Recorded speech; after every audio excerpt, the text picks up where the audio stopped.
Assalamu alaikum. I welcome you all to another lecture on electrical machines.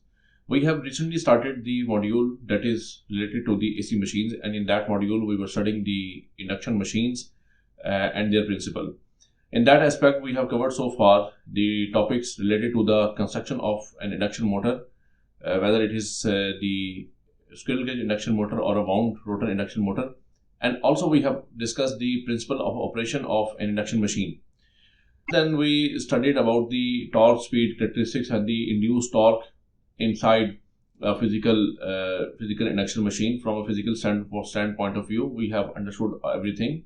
Now in this today's lecture, we will try to develop an equivalent model of an induction machine that can be used to analyze the electrical behavior of an induction motor. So let us start with the today's class.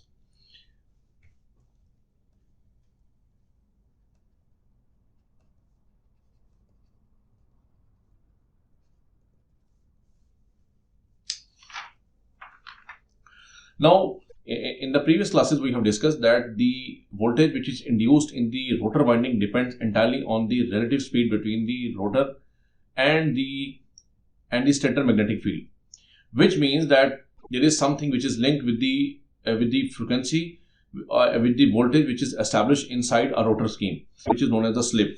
So, slip is actually the difference between, if I define the slip is the difference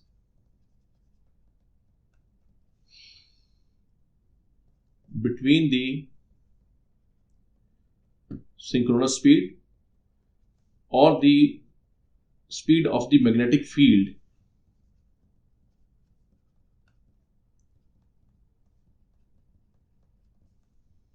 and the rotor speed.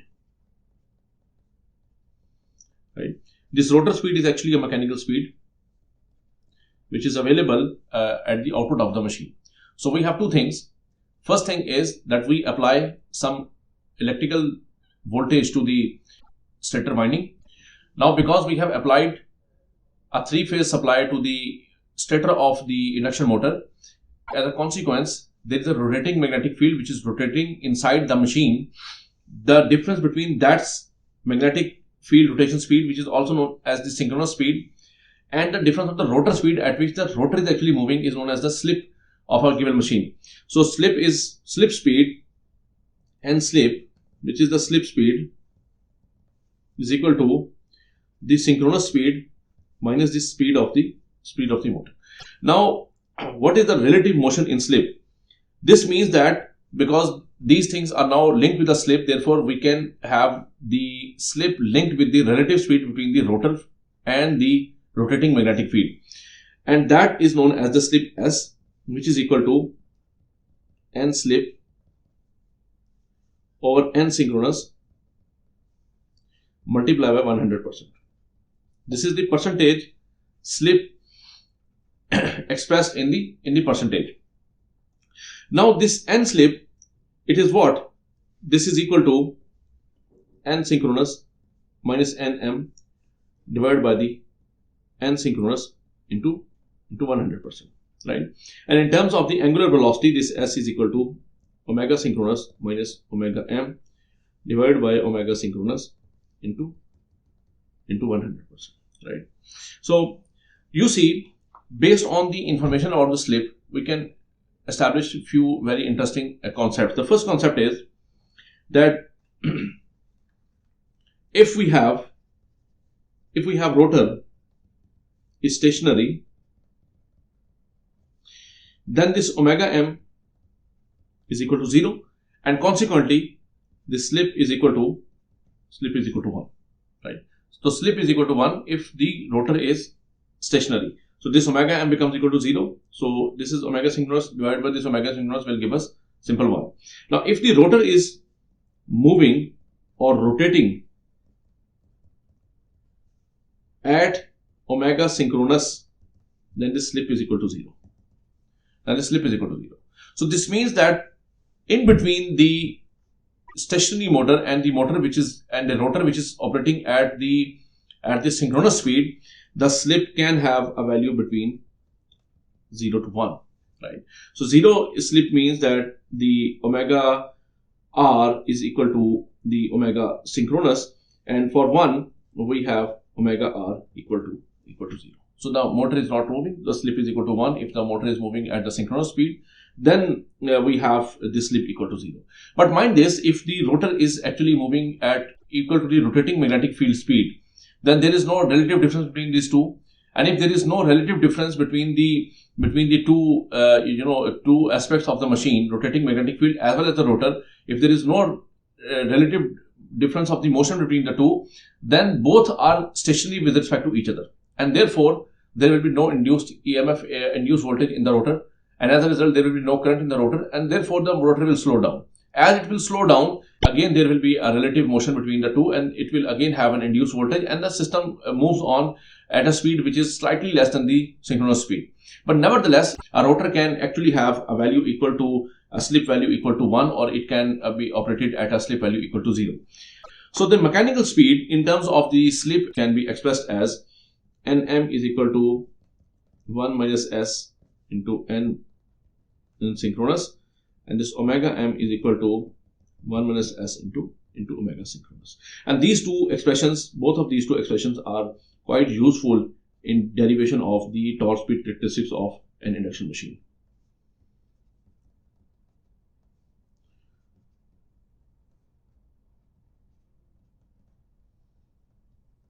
Right. So now that we have seen that there is something which relates with the relative motion between the rotor and the rotating magnetic field, there comes the concept of the rotor frequency as well. You see, at the start, if the stator magnetic field is generated, we have omega synchronous is equal to 120 f over p, right, where this f is the FSE, or the frequency of the stator voltage. And usually, if we talk about the utility supply in Pakistan, it is fixed at 50 Hertz. Now the rest of the expression deals only with the number of poles which are designed in a given motor. This omega synchronous shall have a very fixed value unless and until we change the frequency of the machine. So for the time being, let us consider that this frequency FSE is fixed. So the motor is at halt, it is at rest, and we suddenly apply the voltage to the motor. We have this omega synchronous which is rotating at a speed equal to 120 FSE over P. This FSE, since it is fixed, so we have this synchronous speed available. However, the rotor is locked, right? So if the rotor is locked, the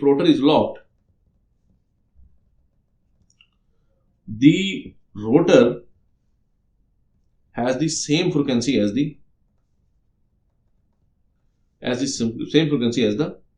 stator. Why? Because then it is actually having the same concept as that of a transformer. So in a given transformer, likewise we have discussed here. So we have a primary winding and we have a secondary winding, and both of them have the same frequency f, and this is the same frequency f, right? Because this secondary side, it is not rotating, it is fixed. So whatever is the magnetic field or the magnetic flux which is produced inside this motor is applied on the secondary side, and consequently we have the same frequency which is available on the primary side. We will get the same on the secondary side as well. But if the secondary winding is rotating, that means it is actually affecting the relative difference between the magnetic field and the rotor winding, right? So something is at standstill. For example, we have a car and we have a train. Now the train is actually moving at 120 miles per hour, right? And we have a car which is stationary. So the difference between these two is equal to 120 miles per hour. What if the car is also moving? Now, if the car moves at a speed which is close to 120 miles per hour, then at that particular time, speed is having a very small value. Now, considering the same point, the rotor is fixed, then whatever is the frequency applied to the stator winding, we will get the same thing. If the rotor is also moving, then the relative speed in fact has a greater impact on the rotor frequency, and consequently the rotor frequency is not at all fixed for an induction machine. And this is one of the differences between a transformer and an induction machine, right? So in a transformer we have this F1 equals to F2. However, in an induction machine, in an induction machine, this FSE is not equal to F rotor frequency at all the time, right? So we don't have this same frequency all the time, right? This is the major difference between the induction machine and a transformer. Another difference is that a transformer has a secondary which is fixed, and here in an induction motor we have the secondary which is moving. So we can say that if we model it like a transformer, then this particular part is a stator part, and here we have the rotor part. And in between them, there is a space between which the rotor is allowed to rotate, and that is known as the air gap or the AG, right? So we have these differences between the transformer model and an induction machine model. So coming back to this particular problem, if this rotor is locked, then the rotor has the same frequency as the stator, right? However, if the rotor is at omega synchronous, that is, the rotor has attained a value which is equal to the synchronous speed or the speed of the magnetic field, then at that particular time, both of them are stationary with respect to each other. And as far as the Faraday's law of electromagnetic induction is concerned, rate of change of flux is directly proportional to the induced EMF. So if both are having the same stationary with respect to each other, then there is no rate of change of the flux, and consequently there will be no induced EMF in the rotor winding, and at that particular time the frequency of the FRE becomes equal to 0 hertz, right? So based on this thing, at Nm equal to 0, or the mechanical speed of the motor, if it is equal to 0, then FRE is equal to FSE, and this corresponds to the slip value equal to 1. If slip is equal to 1, this implies that Nm is equal to 0. If this Nm equal to 0, this implies that this FRE is equal to the frequency of the stator. So we have 50 Hz applied on the stator side, we will get 50 Hz in the rotor circuit. If we apply 60 Hz on the stator side, we will get 60 Hz on the rotor circuit. However, if we reach this slip equal to 0, that means that this Nm becomes equal to the N synchronous, then at that particular time FRE becomes equal to 0. Right, because there is no relative difference between the two entities, and therefore there is the Faraday law of electromagnetic induction will not work, and consequently we will have no voltage, we will have no current, we will have no frequency on the rotor circuit. So this is an important aspect of this thing. So these are this is for the two extremes of the induction machine: slip equal to 0 and slip equal to 1. But we have seen that it is not possible for the rotor to actually achieve the synchronous speed, right? Because if it achieves, then there will be nothing induced in this, and consequently the motor will slow down. As it will slow down, then there will again be a relative difference between the magnetic field frequency, which is the omega synchronous, and the speed of the motor. And then consequently we will again have some frequency, we will again have some voltage, we will again have some current, and consequently the rotor will always try to attain the synchronous speed and SC. Now the point here is that in between the 0 and 1, the rotor frequency is actually changing. So that frequency change is, fortunately, it is proportional. So we can say that the FRE is equal to slip times FSE, right? So whatever is the slip value, the resultant frequency of the rotor is equal to the slip times the frequency of the stator winding. So if we have applied a stator frequency of 60 Hz or 50 Hz, and the slip is equal to 0.1, then we get 5 Hz on the in the rotor circuitry, and this is how, and this is why the concept of the rotor frequency makes it different from the concept of a transformer. We will shortly see this thing applied or implied in an actual equivalent model of an induction machine.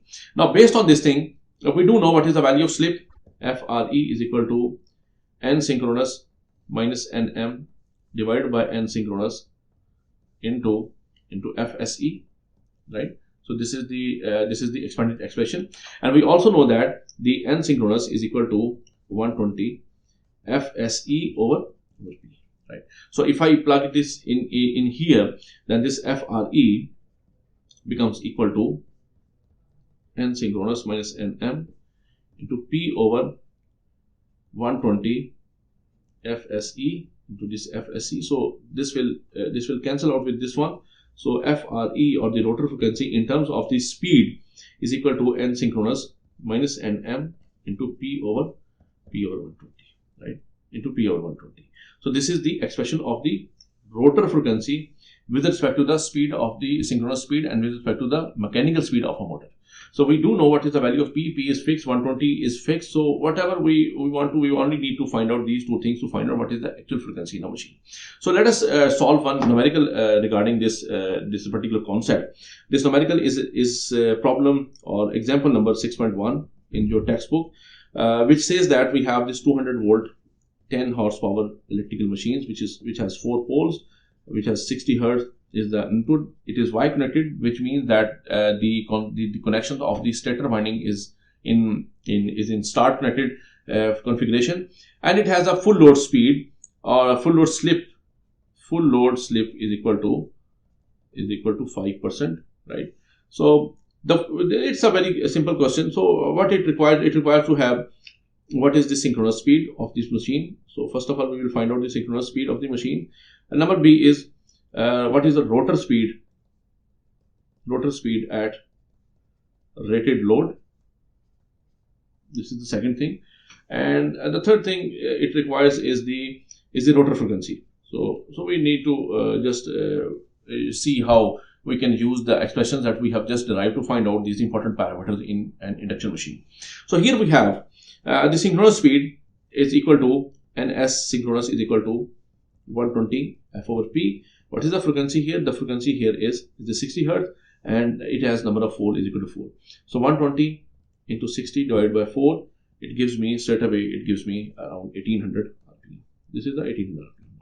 Now at rated load we have the concept of the slip. So we have earlier seen here that the speed of the machine is equal to Nm, which is the mechanical speed of a machine. It is equal to 1 minus S into N synchronous, right? So we can find out the rotor speed as Nm is equal to 1 minus S into this N synchronous. So what is this S? This is 5%, which is equal to 1 minus 5 divided by 100, or we can write this as 0.05 into 1800, and this gives you something which is equal to 1710 RPM. So you can see here that this mechanical speed is not actually equal to the speed of the rotating magnetic field, because this is if it happens to be equal to 0, then the motor will not work. The motor will eventually stop. It will decelerate and then it will again try to accelerate. So this is one of the reasons that the mechanical speed is near to the rotating magnetic field speed, as we have indicated here. So 1800 RPM is the speed of the rotating magnetic field, and 1710 is the actual speed which is which we are observing on the rotor shaft. The last thing is the rotor frequency. What is the rotor frequency? Now we have two expressions for the rotor frequency. The first one is this particular expression, FRE is equal to S time FSE. So we can use this as well. So this FRE is equal to S time FSE. What is the slip? Slip is 0.05 into this 60, and this gives me which is equal to this gives me 3 hertz, right? I can also find out this FRE by using this particular expression. Now because I do know what is the value of N synchronous, I do know what is the value of N and M, number of pole P is present. It is also given in the statement, it is equal to 4. So this FRE can also be calculated as FRE is equal to N synchronous minus Nm into P by 120, P over 120. So that is equal to 1800 minus 1710 into 4 over 120, and that also gives me 3 hertz, right? So based on these things, we have understood some important concept. The first concept is, although the induction machine is just like a transformer, we say that is actually a rotating transformer. Having said that, we only meant to say that the rotating magnetic field concept and the application of the Faraday law of electromagnetic induction, both of them are true for the induction machine as well. But the difference here is that first of all, we have a rotating secondary. The second thing is that rotating secondary is not only rotating, but it actually is having a very varying frequency on the secondary side, whereas the frequency for a transformer model was fixed for both the primary and the secondary. Whatever you apply, you get at the output. So these are a few problems. Keeping this in mind, we will now try to model the equivalent circuit of an induction motor. So the topic is now the transformer equivalent circuit of an induction motor. So as I have said that the basic concept is exactly the same. So for the per phase, because we are having a 3-phase system, so we will draw the per phase equivalent model of an induction motor, which can be expanded to estimate the total number of total losses in combined 3 phases in an induction machine. So we have, first of all, we have this here, then we have a resistance here. This represents the magnetizing branch, and here we have the transformer. Here we have the impedance as well as the resistance, right?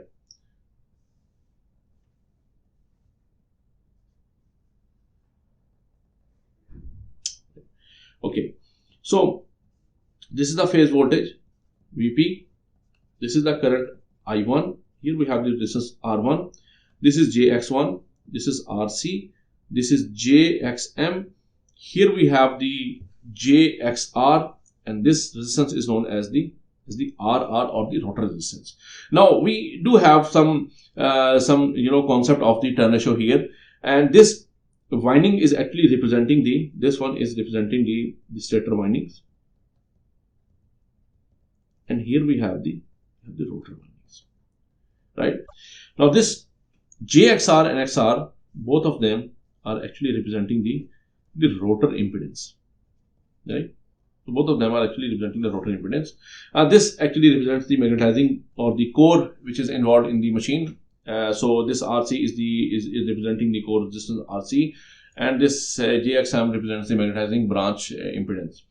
So this represents the stator winding model or the stator impedance.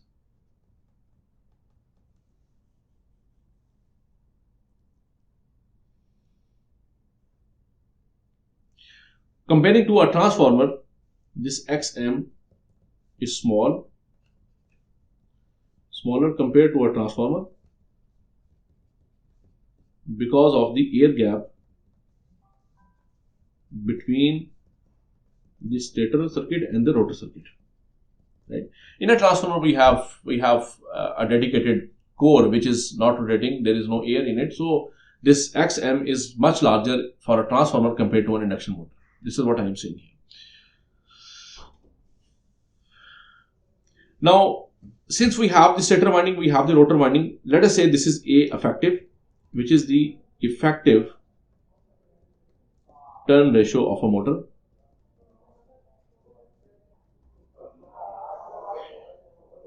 And this ER, this is the voltage induced in the rotor circuit because of the relative difference in synchronous speed and the mechanical speed, right? So at the start, this ER shall have a different value, and as soon as the motor accelerate and it reaches close to the synchronous speed, this value of ER also is impacted. So we need to actually incorporate a few things in this particular model in order for this model to work perfectly. The first thing is that the rotor is rotating, and consequently we have the concept of the slip. That concept of the slip is actually impacting the frequency of the rotor induced voltage, right, as well as the amplitude of the voltage as well. So what is the impact of the induced voltage? The impact of the induced voltage is directly having a relation with the total losses which are occurring in a rotor circuit. This is the first thing. The second thing is that as we do know that the frequency of the rotor is different and it is varying with respect to the slip of an induction machine or full load rated slip, it has a different value. At a locked rotor, it has a different value. So that means that the impedance which is offered by this JXR, which is equal to 2 pi FL, this is also changing because this LF is not fixed, right? So at the start, it may have a high value at a slip value because this F is low, so it might have a negligible effect. But we do have to incorporate these things inside this particular model in order to have an accurate model here. So for that, we first need to devise this rotor circuit accordingly. Now, so far we have not incorporated any concept of the slip here. So let us first of all create a model for this particular rotor circuit. Right. So the concept of the rotor circuit model.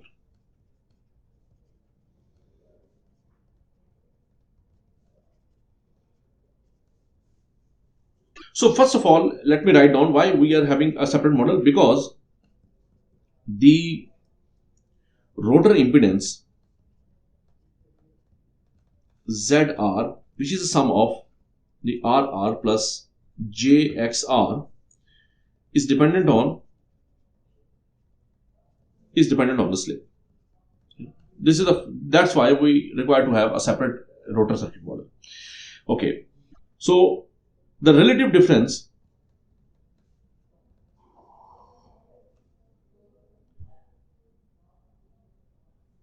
in rotor and stator field decides the resulting induced voltage and frequency in a rotor.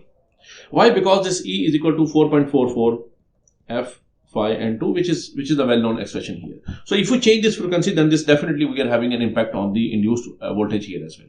So the largest voltage is induced in a rotor circuit when the rotor is locked.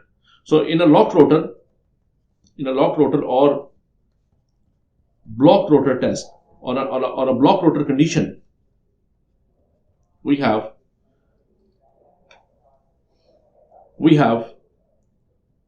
the largest voltage,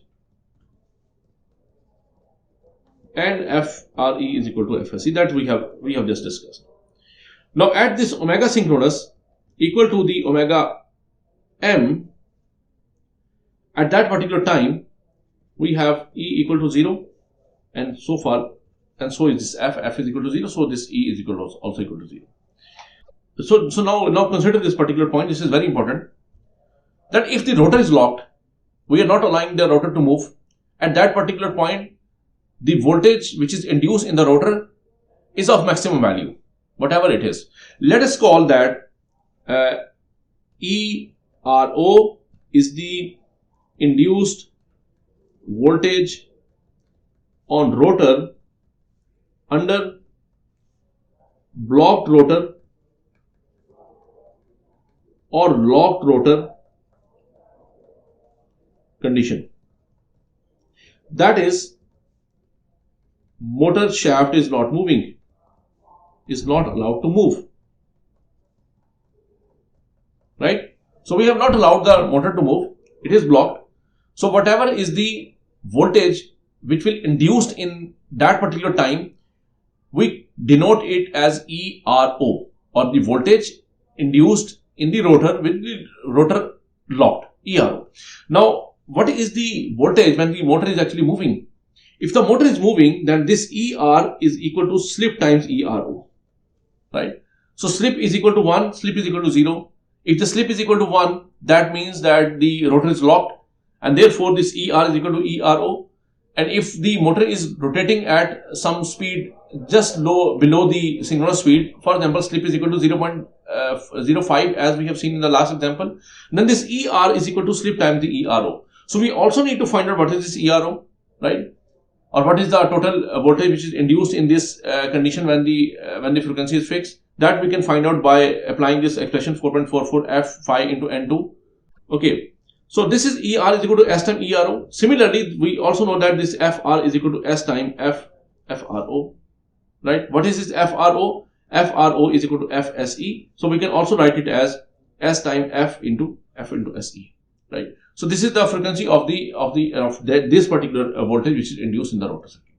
So these two things are now clear now, right? So let us write it here. FR is equal to S times FSE.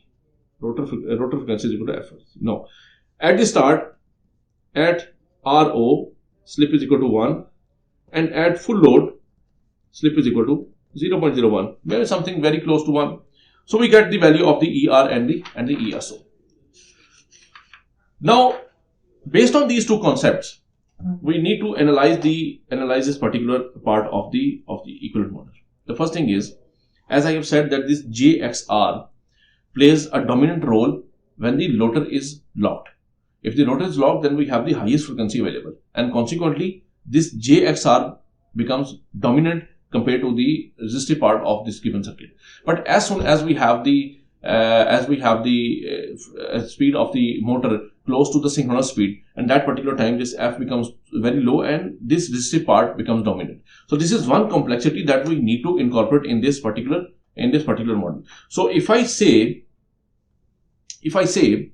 that this XR is equal to 2 pi FRE into LR, and we also know that this FRE is equal to slip times FSE, then we do know that this is equal to slip into 2 pi FSE into this LR, right? So this is equal to S into 2 pi FSE into this LR.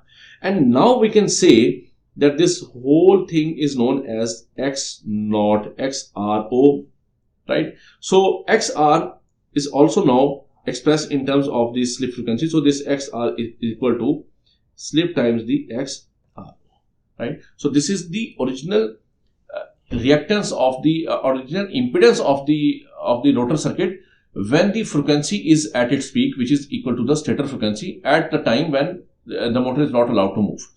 And later on, it depends entirely on the speed. So we have expressed three things with respect to the speed. The first thing is the induced voltage on the rotor circuit. The second thing is the frequency of the rotor circuit, and the third thing is the impedance or the inductive part of the rotor winding that is expressed now as a function of the slip S. So now if I redraw this particular circuit, if I redraw the rotor circuit here, then the rotor circuit is something like this one. So we have the voltage here, which is equal to ER, which is equal to S times ERO. Then I have this impedance, this is equal to JXR, which is equal to S into XRO. And then we have the resistance, which is equal to R2. And this is RR. This is RR, right? This RR is what? It is the resistance of the rotor circuit. Now, if I apply the simple Ohm's law here to find out what is the total current here, then this IR is equal to the voltage ER divided by the RR plus J plus JXR. And this ER is equal to slip times ERO, right? As I have mentioned in this expression. And the rest one is, it is equal to RR plus JS into XRO, as I have implemented. So if I substitute these value in here, then this equation becomes this one. So based on this thing, I can write this IR as equal to ERO divided by RROS plus J into XRO, right? And this particular expression of the rotor current represents all the effects which are included as a result of the slip as a concept of the slip which is present in the induction machine. So the final circuit which is formed as a result of this particular manipulation. So if I redraw now the circuit, then we have, this is the ERO. Here we have the inductance JXRO, and here we have the resistance, which is equal to R2 over S. Right? And this particular circuit, it has all the slip effects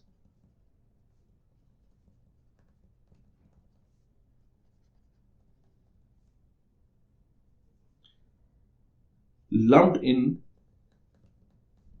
the resistor RR. Right? It is important because it links the rotor and the stator at a same frequency or at a same pitch. So there is no now difference between the rotor frequency and the stator frequency if we consider this particular model. Now consider this particular circuit at a low value of at S, very low S. What is the very low S? That this omega R is approximately equal to the omega synchronous, right? So the value of S is close to 0. Rotor resistance predominates. Resistance R2 over S becomes very high, because if this S is low, then this R2 becomes S very high. So the rotor current varies linearly. Varies linearly with the slip, right? What about if in this particular circuit we have at high slip? If the slip is very high, which means that this omega r is approximately equal to 0, right? So that we have the omega, say we have the slip equal to 1. What happens at that particular time? Then this R2 over S has a very low impact, because slip is very high. R2 is already very low, because we have the conductors which are laid in the squirrel cage. They are of very low resistance value. They are already the conductors. Something pure claim that they are using the pure copper, 99.9% pure copper. So that means that we do not have the R2 is not very much high. However, with this thing in mind, when we have having this high slip, then this FRE is equal to the S times the FSE, which means that we have the frequency is high, right? So if the frequency is high, what happens? Then this JXR0 is high. So if this XRO is very large, what happens? Then the rotor current approaches steady state value as slip becomes very large. At slip value, it is high, but it will eventually reach its steady state value. Now the next point is that now that we have developed these two circuits, we need to incorporate them into this particular equivalent model of a transformer, equivalent model of an induction machine. So if I now retrofit this model, then the complete model is, right, let us say this is the final circuit or the final model. So now we have the resistance here we have the resistance. This is all something like this one. So here we have the A effective, right? This is A effective. So here we have this is JXRO, this is ERO, and here we have the resistance R2 over S. Here we have the RC, this is JXM, this is JX1, this is R1, here we have the current I1, and here we have the voltage V phase. So if I want to take these impedances back onto this side, then we have to apply the expression that we have studied in the transformer, in the chapter of transformer. That is that we do know that this Vp is equal to Ns dash is equal to Vs dash is equal to A times this Vs. So the voltage, if I want to take it on the other side, I need to multiply it with this effective turn ratio A. Now for the current, we have this Ip is equal to Is dash is equal to Is over A, and for the impedance, we have Zs dash is equal to A square into Zs. Right? This means that if I want to retrofit, or if I want to take these here, then this E1 dash is equal to ER dash is equal to A effective into ER, right? Also, we have this I2 that is equal to IR divided by A effective, and this Z2 becomes equal to A square effective into RR over S plus JXR. Right? So based on this particular thing, if I do know that this Z2 is equal to, it do have a part which is R2 plus JX2. So if I expand this thing together, this becomes equal to A effective RR over S plus A square effective into JX AXR. Now if I supposedly say, let us say that this A effective, A square effective into RR is equal to R2. Let us say some value R2. And I also say that this A square effective into XRO is equal to X2. Then the final thing is that this Z2 becomes equal to R2 over S, and this X2 plus GX2. So this is the final thing that we will get. So if I retrofit this in the circuit now if I since I have successfully theoretically transformed these values, so I need to plug it in onto the primary side, refer to the primary side. So if I refer it to the primary side, then the final circuit that I have got is something like this one. So that I have this resistance, we have the inductance, here comes the RC, and here comes the DXM. On this particular side, we have the impedance of the rotor circuit here. So this is the final circuit here. So this is the per phase V phi. This is I1, this is R1, this is JX1, this is RC, this is JXM. Here we have the E1. Also I have the we have the resistance I2. This is JXR0, and this is R2 over. Now, looking onto this particular circuit, you can see that at this particular point on this side, this is the air gap. Okay. So this particular part, this is the stator, this is the core, and we will shortly see that the core is usually referred onto the stator side because of some reasons. But right after this core, we have the air gap, and after this air gap, we have this particular side, this whole side. This is the rotor circuit. We have an air gap in which the rotor is allowed to rotate when it experiences some force as a result of the rotating magnetic field. So now that we have incorporated the concept of the slip, this circuit now can be expressed as a single frequency circuit, because the stator frequency and the rotor frequency is exactly the same. Whatever differences comes in on the rotor side are expressed by using this R2 over S concept. Right? Suppose that we have applied a 400 volt. 400 volt is applied to the stator, right? And let us say that we have 100 volt produced on the rotor side. Produced on the rotor, we have 100 volt. This E1 is equal to 100 volt. Let us say this is 400 and this E1 is equal to 100. Now, based on this thing, if the motor has the synchronous speed equals to 1500 RPM, then this omega R is equal to 1485 RPM. These are at rated speed, let us say. Then you can see that at the rated speed, this E1 is equal to slip times ERO. What is the slip? You can find out the slip from this particular expression. This slip is equal to, it is what? 1500 minus 1485 divided by 1500, right? And into this ERO, which is equal to 100. So this E1 is equal to what? It is equal to 1 volt. Because this slip is equal to 0.01, so that is equal to 1 volt. So you can see that the rotor circuit is actually a circuit which draws very less amount of current when the motor is actually rotating at a speed close to the synchronous speed, right? And for this particular reason, you can see that the induction machine has a very low current compared to the startup current. So this is another important point in the induction machine. The starting current or the inrush current,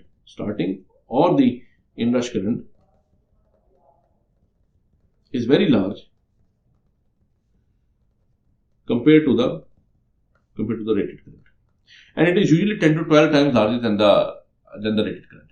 And for that, in order to control the current, we either use the soft starter or we use the variable frequency drives, which are an interesting concept as far as your FIPs or senior year design projects are concerned. We will stop here, and in the next class we will discuss about the losses which are occurring in the rotor circuit as well as in the stator circuit. Till then, take care. Allah Hafiz.